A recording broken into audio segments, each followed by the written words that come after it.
Gold trusted gold buyers మీరు తాకట్టు పెట్టిన బంగారాన్ని విడిపించి ఈ రోజు ఉన్న మార్కెట్ ధరకు కొనబడను.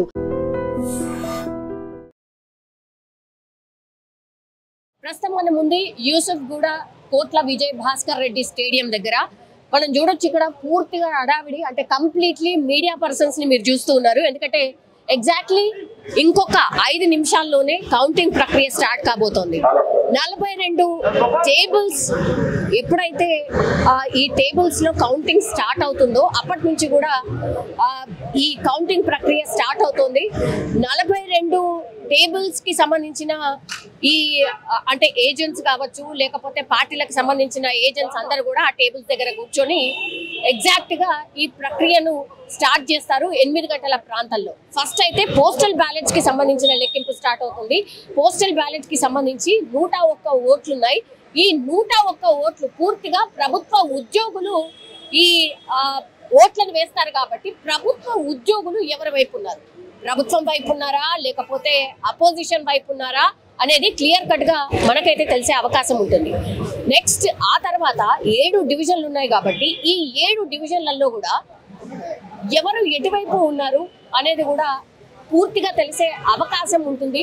ఎందుకంటే ఫస్ట్ రేమత్ నగర్ నుంచి స్టార్ట్ అయ్యి లాస్ట్ లో యూసఫ్ గూడ వరకు ఎండ్ అవుతుంది. కాసేపటి క్రితమే నవీన్ యాదవ్ కూడా కాంగ్రెస్ పార్టీకి సంబంధించిన అభ్యర్థి నవీన్ యాదవ్ కాసేపటి క్రితమే లోపలికి వెళ్లారు. అందరికంటే ముందు వచ్చిండ్రు ఎవరు అంటే మాగంటి సునీత ప్రత్యేక పూజలు చేసి ఆ తర్వాత లోపలికి వెళ్ళినటువంటి సిచ్యువేషన్.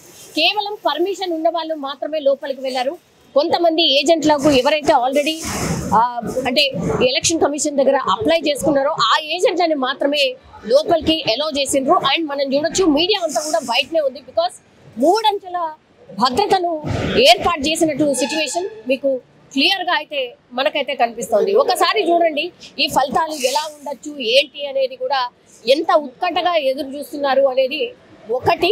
ఆ తర్వాత కంప్లీట్ గా లోపలికి వెళ్ళడానికి ఎవరైతే లోపలికి వెళ్ళాలి అని అనుకున్నారో వాళ్ళకి మాత్రం స్పెషల్ గా పర్మిషన్స్ ఇచ్చిన తర్వాత మాత్రమే లోపలికి వెళ్ళినటువంటి సిచ్యువేషన్. లోపలికంటే జస్ట్ ఈ గేట్ దాటి ఆ లోపలికి అంతే. ఈ స్టేడియం లోపలికి మాత్రం ఎవరిని ఎలో చేసే సిచ్యువేషన్ అయితే లేదు. ఇప్పుడు 3 పార్టీలు పోటీ చేస్తున్నాయి.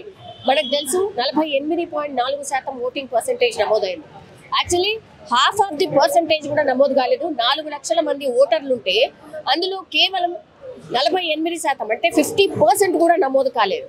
ఎంత ప్రచారం చేసినా ఎన్నికల కమిషన్ పార్టీలు ఎంత తిరిగినా సరే ఓటు వేయండి, ఓటు ప్రాముఖ్యతను తెలియజేసినా కూడా చాలా మంది నిరాసక్తతనే వ్యక్తం చేసినట్టు ఈ ఎన్నికల్లో మనకైతే అర్థమవుతోంది. ఒకటి మాగంటి సునీత బీఆర్ఎస్ నుంచి పోటీ చేస్తుంటారు, ఇంకోవైపు ఏమో కాంగ్రెస్ పార్టీ నుంచి నవీన్ యాదవ్, అట్లాగే లంకల దీపక్ రెడ్డి. మిగతా అంటే మొత్తంగా పోటీ చేసింది 58 మంది అయినప్పటికీ కూడా ప్రధాన పోటీ ఈ 3 పార్టీల మధ్య ఉండే అవకాశం అయితే ఉంది.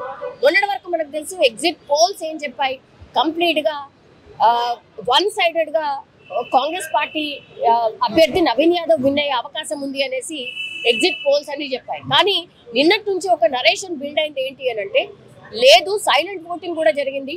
ఆ సైలెంట్ ఓటింగ్ లో భాగంగా బీఆర్ఎస్ పార్టీ 8% కూడా విన్ అయ్యే అవకాశం ఉంది అని చెప్పి ఇంకో ఎగ్జిట్ పోల్ బయటకు వచ్చినటువంటి సిచ్యువేషన్. సో నిన్న ఎప్పుడైతే ఈ ఎగ్జిట్ పోల్ బయటకు వచ్చిందో బీఆర్ఎస్ కి సంబంధించిన శ్రేణుల్లో ఒక ఆశ అయితే చిగురించింది అని చెప్పొచ్చు. ఇంకోవైపు ఏమో చాలా టఫ్ గానే ఇచ్చింది మాగంటి సునీత.